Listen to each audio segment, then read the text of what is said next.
Welcome to Exploring Ham Radio. Today we're going to make a JuiceSpot, is what the Smoking Ape calls it, which is a Raspberry Pi Hotspot with a built-in battery and charger. So let's get started. So the first thing I'm going to do is I want mine to have an internal antenna. I don't want to have the external antenna. If you want an external antenna, just go ahead and print the top that has the hole in it. I did not want an external antenna because they just get in the way, and I'm not that far from the hotspot, and even then it still works great with an internal coiled antenna. So what I'm going to do here is completely remove the antenna connector.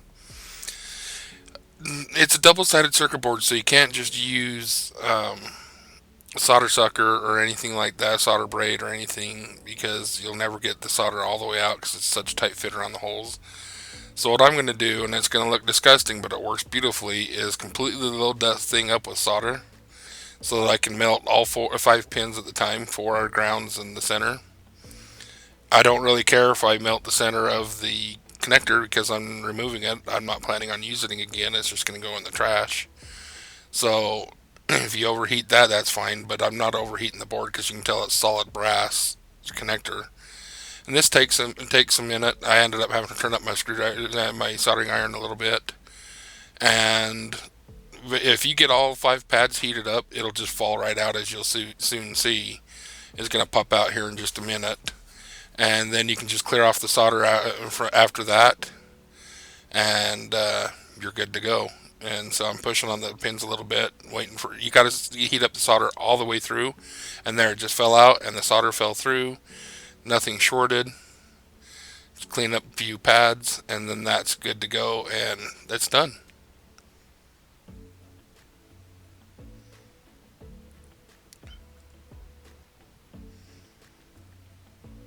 Next, we need to get the pins on the Raspberry Pi.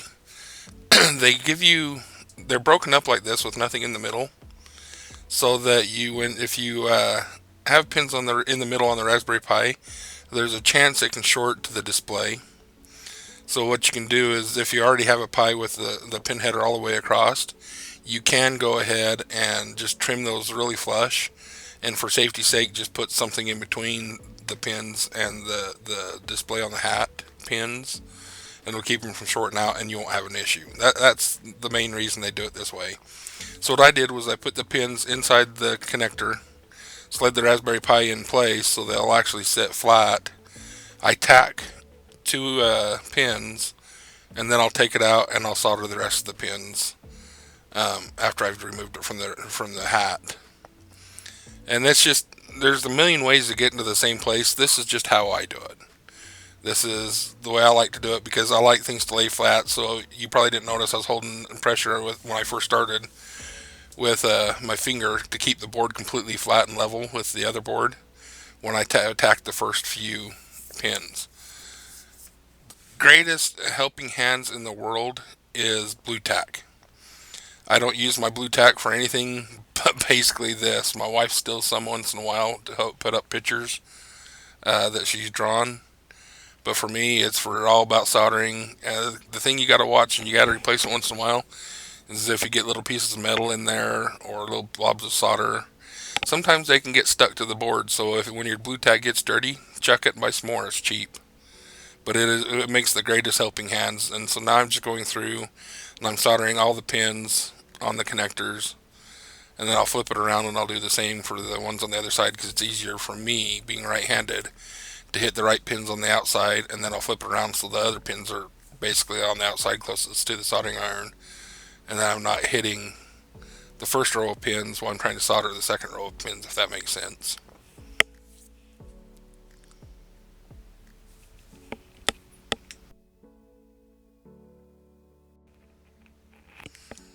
It's very important when you're doing this to make sure your soldering iron is hot enough. I could have turned mine up just a little bit more, and it would have been a little bit faster for me. But it's better to go in with a little hotter of an iron and have it be done in and out quickly than it is to sit there and wait and wait and wait for everything to heat up.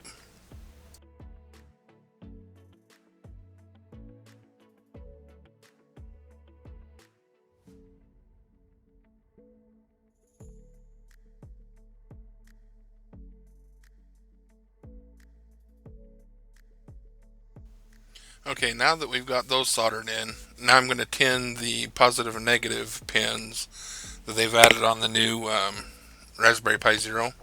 That way you don't actually, that's where I'm going to connect my charging circuit.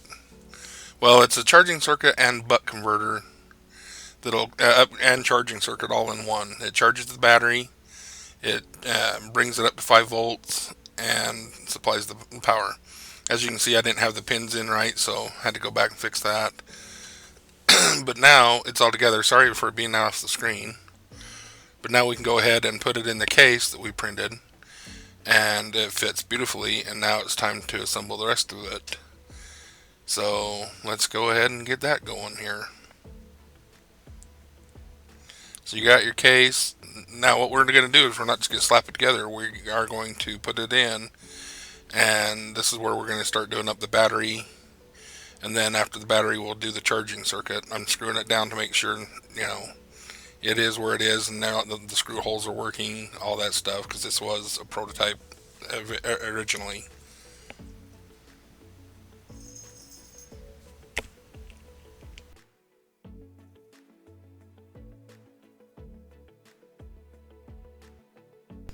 This is the charging circuit. Like I said, it's a charging circuit and a buck converter, and the button will actually not only uh, tell you what the battery level is, but if you double tap it, it turns it off. Tap it once to turn it on. Just checking battery length. All I did was to solder the battery, and I should have shown that, and I didn't. I'm sorry for that. Was that, and I'm pointing out that we got to connect the different pinouts on this little buck converter. But anyway, is I scratched up the ends of the battery really well. Turn the soldering iron really hot because you don't want to be in there that long or you'll pop the battery. And then I soldered the wires to the battery. Right here, when you 3D print anything, circles, or if they're even if they're supported with support, kind of tend to droop. And so what I'm doing now is since everything's so tight, I'm trimming up the drooping parts of the pads. They're pins that come through the board, so that they actually will poke through that board, because that board has extremely large holes. For some reason, they're not just small screw holes, and that's so you can charge it, and that's where you're going to charge it at. You're not going to charge it through the Raspberry Pi. If you plug in the Raspberry Pi, it'll still work, but you will not actually charge the battery. To charge the battery, you actually have to connect it to a USB. C is what you went with, because USB micro, because the USB-C connector was way too big to fit in here. And now I'm just cutting some wires to go between the charging circuit and that USB micro connector. And then I'll figure out how long I need to go between the buck converter part of the charger to the actual board. Those two pins are just showing up underneath the very first USB-C connector. Excuse me, not USB-C, the HDMI. But the plus and minus are under the USB-C connector. Get out that trusty blue tack.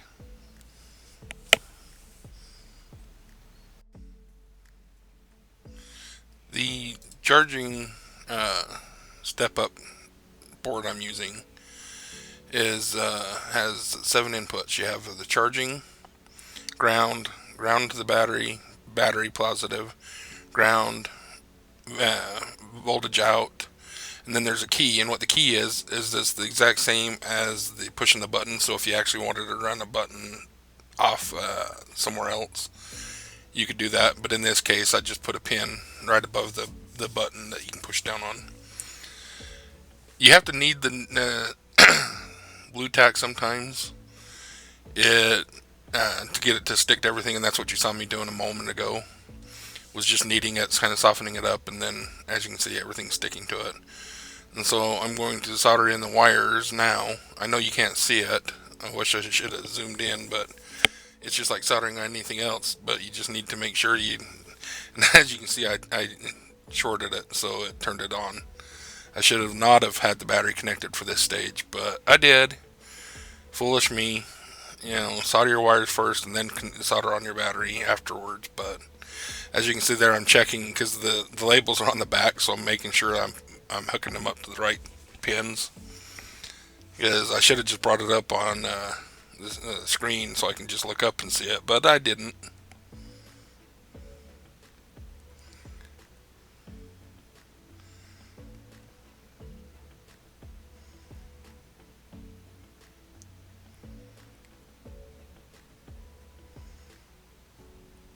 So right now I'm hooking up voltage in and the ground. So this will go to the. I always pre-tin my wires, so that's why you see so the solder stacking straight up. Is it's a lot easier to solder, and it's like night and day difference if you pre-tin instead of trying to get the flux to work on the wires. So as you see me doing this is I'm always pre-tinning everything I'm doing. There are 7 pins on this charging up converter. It has your voltage in, ground for the battery plus, ground for the voltage out, and then voltage out. And then the 7th one is the key in case you wanted to run a wire out somewhere to use the separate button instead of the button on there, which I've done on a light that I made for a battery operated light I've made. There's wires I use are silicone, and I probably could have done that with my fingernail, but I usually like to be more precise, especially when I'm soldering to something small like this board.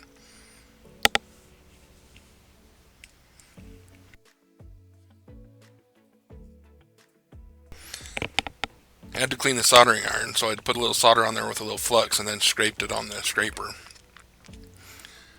This breakout board, you don't want to just hang off the wires off the back because there's not a lot of room. I usually make everything tight fit, as small as I can when I do it. So you're going to see me turn around and resolder this. I just realized that, oh, that's not going to fit. And so I turn it around and I solder the other direction. And that helps everything fit just fine.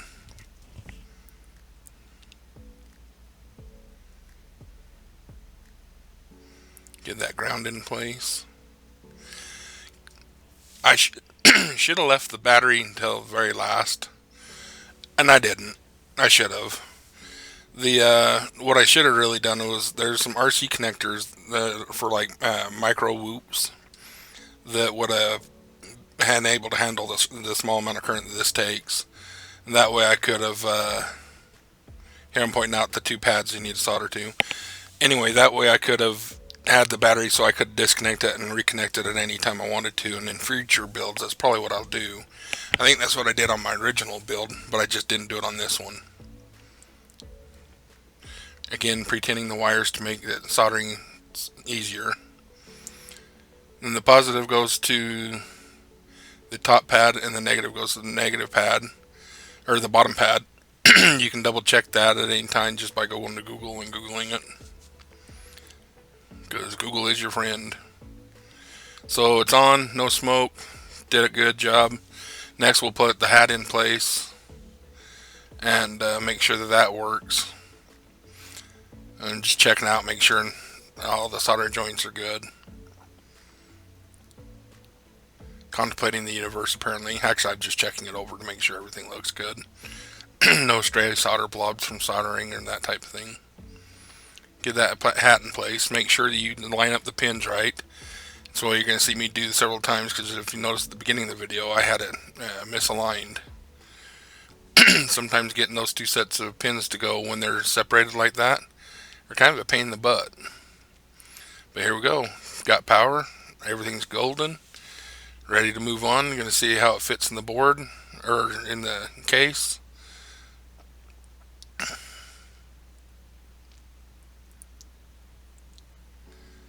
That fits nicely. You got to route the wires to the front around the bridge that the charging circuit's going to screw to. You don't want to go over the top of that, or they'll just get in the way. And so it'll basically sit like that. Got to swap out for the screw tips, screw it down. And as you know, it'll cut and it'll be out again, and I'll have to put it back together.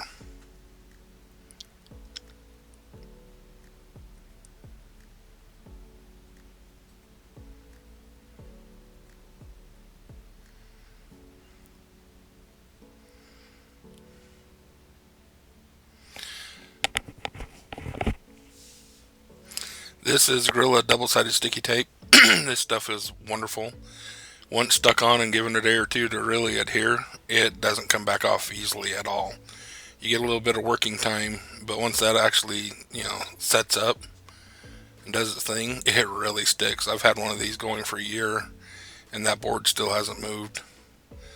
And this is how I attach the board on there, because there's no screw holes. There's no mounting anything for this board, or I would have went ahead and went the screw route. But there are zero boards. I'm trying to get the plastic film off the back so I can stick it on there. Sometimes that's easier said than done. And then that sticks.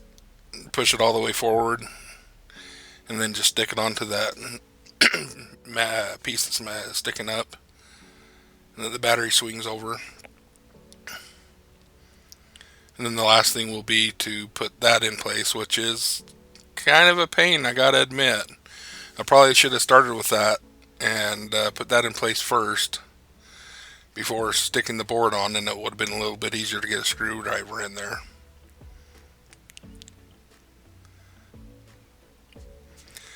Since the holes on the breakout board are so big, they're bigger than the screw heads.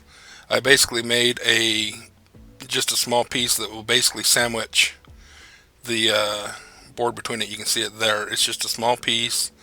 Give it something, the screw head, something to bite onto, and hold that little breakout board in place. I wish it didn't have such big holes in there, but I didn't make it.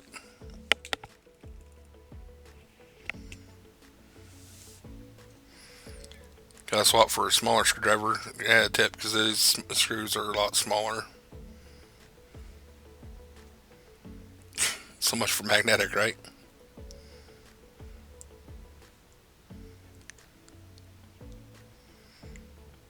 So you're actually screwing through a small piece that's printed through the breakout board into the actual case.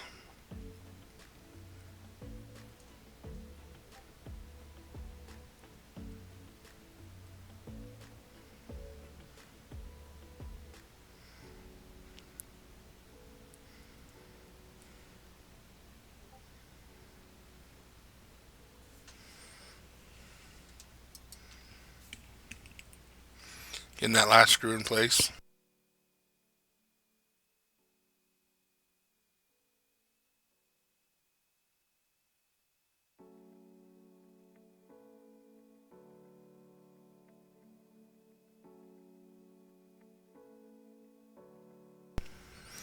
Gotta route those wires, make sure they don't get pinched by the board getting those last screws in. So I only put 2 in before.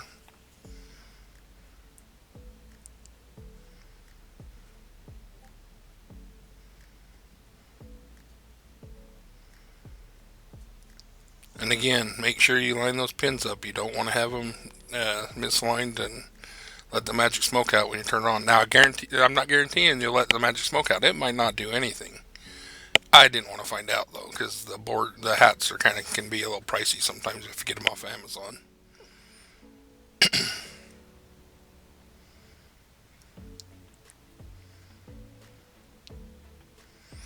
And what I actually did was use spacers between the two boards, and then you screw all the way through both boards into the case. And getting the spacers to sit in place sometimes can be a little finicky, but it wasn't actually that bad.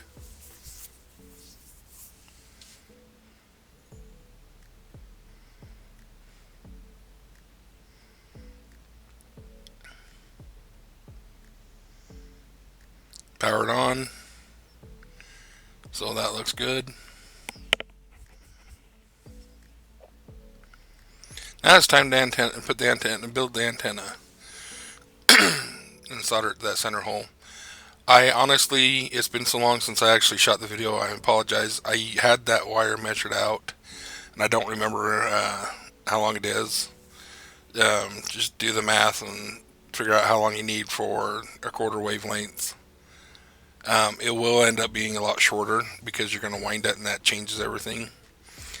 I want to say it was like 27 inches, but it's not really sure, and it doesn't really look 27 inches. Maybe it was 17. But what I'm going to do is I'm going to wind it. I'm setting it up so it can be soldered into place, just in the length. It looks more like 17 inches. And then I'm going to wind it around the screwdriver. What size screwdriver? Doesn't really matter because you're going to tune it with a Nano VNA. So I just used one I had on hand. I'd say it's maybe quarter inch. I didn't actually measure it. But what I did is I do have a set target frequency that I decided to use, and so I was adjusting with a Nano VNA to hit that target length or target SWR for that frequency. Cleaning up the little antenna a little bit, and it'll change if you spread the coils out. It changes how it works. So, like I said, get the Nano VNA, and I am going to apologize now when I watch this back. The Nano VNA is pretty much off the screen for the majority of the time. But what I'm doing is basically sticking it in the center hole because I don't need ground, and checking the SWR, see if I'm remotely close, and then trimming down until I get to until I get the best SWR for the frequency I chose on the hotspot. Which, depending on what you want and what you have, that'll be totally be up to you. And so I just kind of went with doing the calculations for antenna length for that frequency, and then just wound it accordingly, and then cut it down. As you'll see me, I'm stretching out a little bit to get it closer. If I remember right, stretching it out made the drop the frequency, and then trimming it raised it back up. But it was a little easier just to spread it and squish it, and then I trimmed it a little bit later. This was a learning experience as I went. If you're doing an external antenna, you don't have to worry about this. You're already done. You've already got the top on, and you've already got an antenna connected. But I was looking for an internal model because I get tired of the antenna sticking out and snagging in my bag or in my pocket or what have you. This makes it totally pocket portable.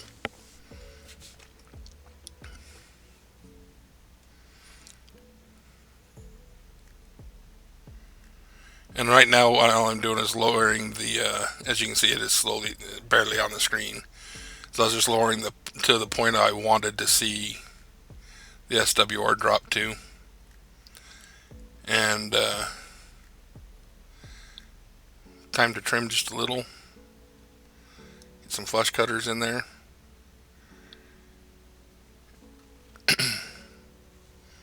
You can see the SWR dip.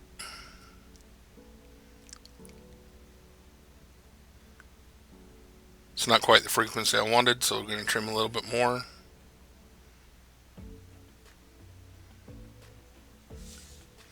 And of course, if you touch it, move your hand. That's why I'm kind of holding it away from me. This is as you touch the coil or get it near your body or anything like that, it throws the coil off. So I forgot about the camera when I was doing that. And so that brought the dip pretty close to where I wanted it. And of course it fell out because there's nothing holding it in. There's some pressure.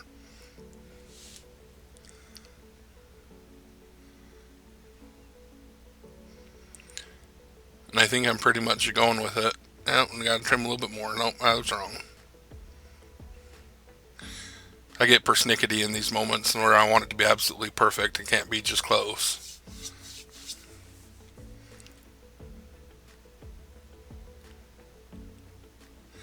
Okay, so that's ready to go and ready to be mounted into the circuit board. Pre-tin as usual. Pre-tinning is the biggest key to doing any soldering. It makes soldering so much easier. And no, I didn't take it out. I just heated up that center pin, slid it in, and it was done. It hangs out like that, and just needs the top put on. I'm gonna forget the button, so I'm just test fitting and see if everything's gonna work. Because there's the button for the power button goes in that small hole.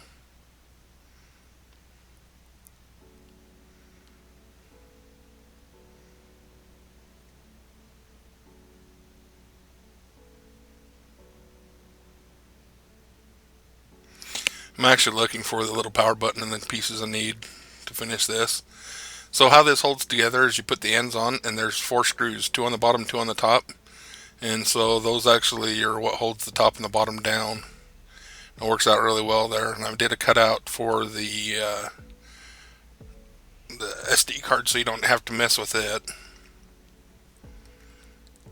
I forgot to put anything under the battery.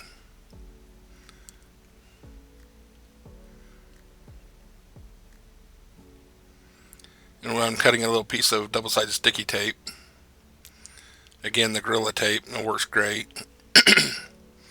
Once stuck down, it doesn't come back off unless you tell it to.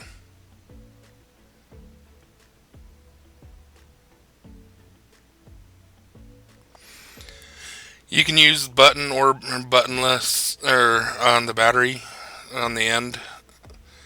I designed this for not to have the button on the end, only because that's the battery I had in stock. It'll probably work with the button because it actually has a. The reason those buttons are there is the button on the end is it gives them a little bit of room. They're a little bit longer because it gives them a little bit of room for a protection circuit. Sometimes getting that plastic off is kind of a pain in the butt. So now that your battery's not going to rattle around, not going to fall out, ready for the final assembly. Excuse the hairy arm in the way.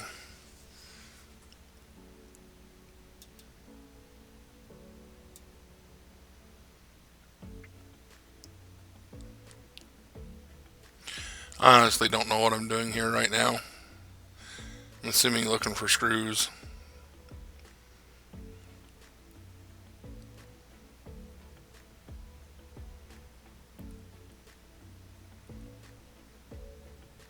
Yeah, told you. Should have had those out in the first place, but I didn't.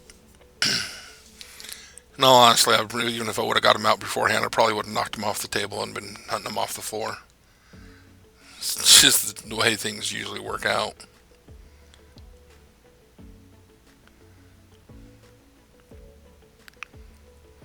They are M2 screws. I think M2 by 4. If I remember right, I'll have that all in the Thingiverse when I get it done. But I needed this video to finish the Thingiverse page so people wouldn't be asking me how to make this, because it's easy and straightforward, but if you've never done anything like this before, it's not easy and straightforward.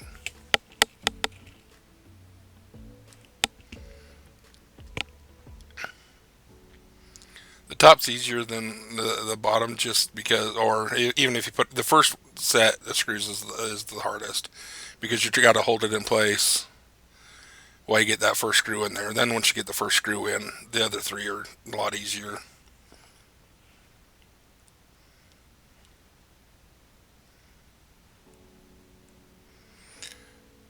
I could have tried doing a snap fit, but you're not going to take it apart that often, and this makes it easier to take apart if you never need to change the battery or what have you, or something goes wrong, drop it in the pool of water. If you did snap fit, sometimes it's really hard to get it back apart.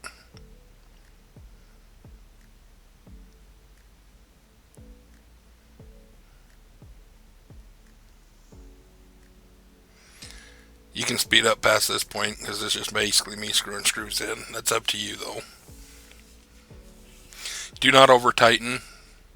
You saw me slow down. That's because, seriously, you just don't want to over tighten, and then just put in the 2 top screws and it'll be held together.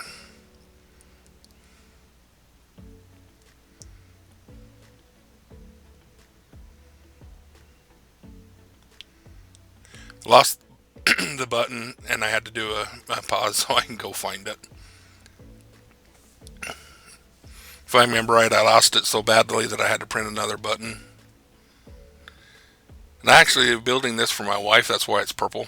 Her favorite color is purple, so she got a purple hotspot, and she actually has her extra license.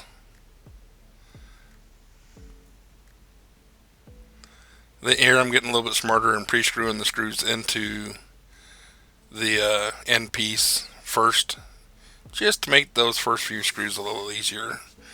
Learn from your mistakes. It was a little bit of a pain the first time, so learn from that and get them pre-screwed in.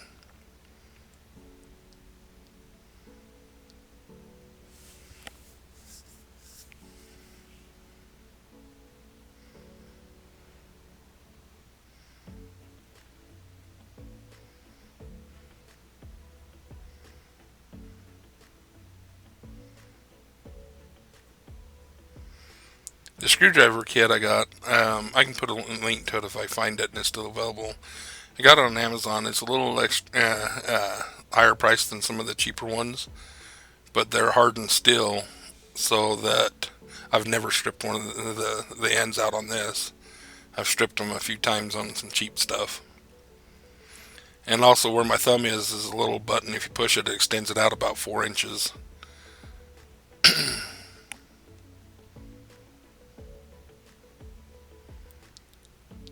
Time to get that button in place. So the easiest way, there's a flat part that goes on the outside, just to clear the edge. And cleaning up some flash on there was a little bit of flash on the hole, so I was just cleaning that up. So instead of printing this in the orientation it is now, I printed it upside down, wanting the outside to look as good as I can get it, because it was for my wife. For me, I just printed it the outside on the bed and didn't really care about the looks. Turn it upside down when you put it together, or that button is just going to fall out on you and you're going to get really frustrated. Nice tight fit. Get those last 4 screws in, and it's a done deal.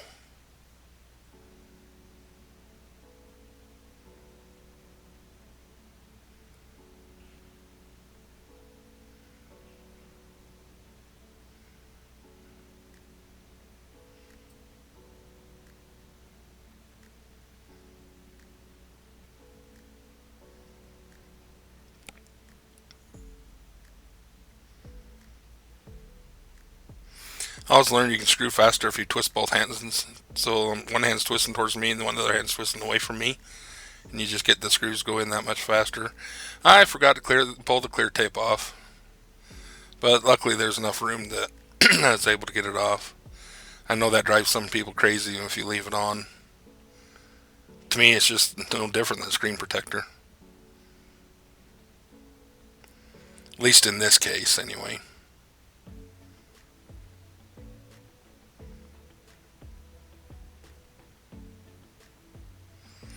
The last 2 screws, you got to give it a little squeeze to get the holes to line up. Just because that's the orientation, that's the way that 3D printed parts work sometimes. They're off just a hair.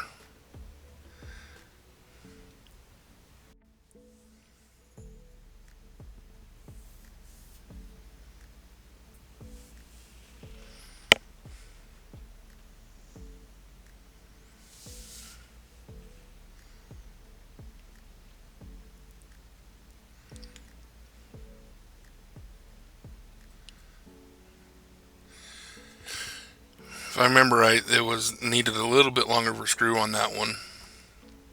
There's no battery or anything in that area, so you can get away with a longer screw. Because what did I do? I over tightened and I stripped it out. So since I had enough room in there, with nothing's gonna hurt anything, I got an M2 by 6, I think it was. So that's the importance of when you fill it tight, stop.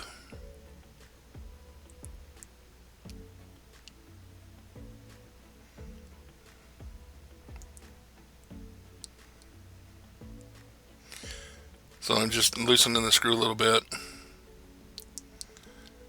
trying to figure out what's causing that little bit of a gap, giving it a squeeze and screwing it together.